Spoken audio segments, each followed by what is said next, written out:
L'actualité locale et régionale en continu. Grand Lille TV, toute info. Bonjour à toutes et à tous, bienvenue sur Grand Lille TV, sur votre chaîne d'information en continu. Ravi de vous retrouver en ce mardi pour faire un point, comme chaque jour, sur l'actualité de la région. Première image dans ce journal, la visite par notre journaliste Idil Gunaï de l'exploitation agricole de Gérard Petitpré à Merville.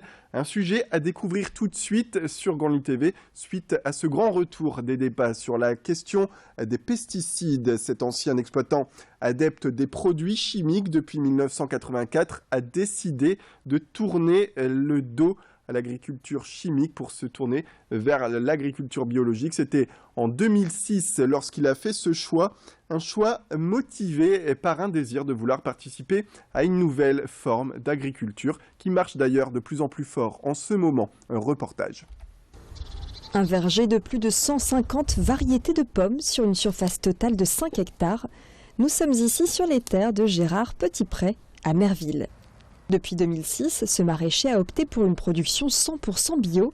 Fini les pesticides, désherbants et autres engrais chimiques. Un choix qu'il ne regrette pas tant sur le plan sanitaire que financier. Tant sur le point de vue financier, ça rapporte beaucoup plus qu'avant, du fait que j'ai plus toutes les dépenses d'engrais et de produits phyto. Et après, on a une vie aussi beaucoup plus saine. Avant, quand j'utilisais des insecticides, j'avais souvent des saignements de nez, ce que j'ai plus maintenant. Les agriculteurs sont les premiers à être exposés aux pesticides et c'est ce qui pousse certains d'entre eux à modifier leurs pratiques. Le bio apparaît alors comme la solution, sans danger. J'ai connu quand même quelques agriculteurs qui ont eu des gros problèmes de santé. Certains en sont morts malheureusement. Et donc c'est vrai que tout ça, ça donnerait à réfléchir. Disons quand on était jeune, on partait dans l'agriculture avec beaucoup d'insouciance et puis on ne se rendait pas compte de ce que représentaient les produits phyto, quoi. Alors pour compenser l'absence de pesticides, Gérard Petitpré compte sur ses 300 poules. S'il y avait des fruits véreux qui sont tombés, les poules elles les mangent, donc elles mangent le verre qui est à l'intérieur, comme ça il ne se reproduit plus. En plus quand elles fouillent en dessous du feuillage, ça permet de bouger les feuilles et d'éviter les champignons qui se multiplient, donc ça évite beaucoup de maladies sur le feuillage après. Après bon, elles mangent aussi beaucoup de limaces, donc pour la production de salade c'est intéressant. Salades, pommes, choux ou épinards sont écoulés en vente directe ou sur les marchés des environs où la demande des clients pour le bio est grandissante. Voilà pour ce reportage signé Idil Gunaï. Autre titre à la une, l'aventure extraordinaire de Taslim Achir. Il a 14 ans et il est collégien à Lens. Et il y a quelques semaines, après avoir postulé sans trop y croire, le jeune garçon a décroché un stage d'observation à l'Élysée. Une plongée au cœur du symbole de la République qui lui a permis de rencontrer des hommes politiques français et de parler également, de s'entretenir avec le président dans son bureau. Pour Taslim Achir, en tout cas, ce stage n'est que le début d'une longue histoire puisque le collégien de la région compte bien un jour devenir lui aussi président de France. Alison Pelletier l'a rencontré pour en savoir plus sur cette expérience qui l'a rendu donc célèbre auprès de ses camarades. Il est très accueillant, il est gentil, il est souriant. Il ne s'y croit pas. C'est pas parce qu'il est président de la République qu'il dit je suis tout le monde, non, pas du tout. Au contraire, il m'a accueilli. Moi, un jeune de 14 ans qui habite à Lens, j'ai été accueilli par le président de la République et je ne revenais pas.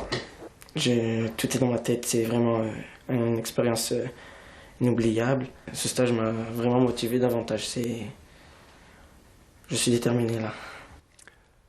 Santé également pour conclure avec la Ligue contre le cancer qui dénonce les prix excessifs des médicaments innovants. Selon l'association, si une partie des coûts de traitement s'explique logiquement par le besoin de financer la recherche, il y aurait des abus puisque cette recherche n'équivaudrait à 15 à 20% du prix d'un médicament. Le marketing et la commercialisation seraient en grande partie à l'origine de ces prix qui augmentent. Le résultat pour la Ligue contre le cancer est là. Il y a des inégalités qui se créent face à la santé, même si la sécurité sociale prend en charge les soins.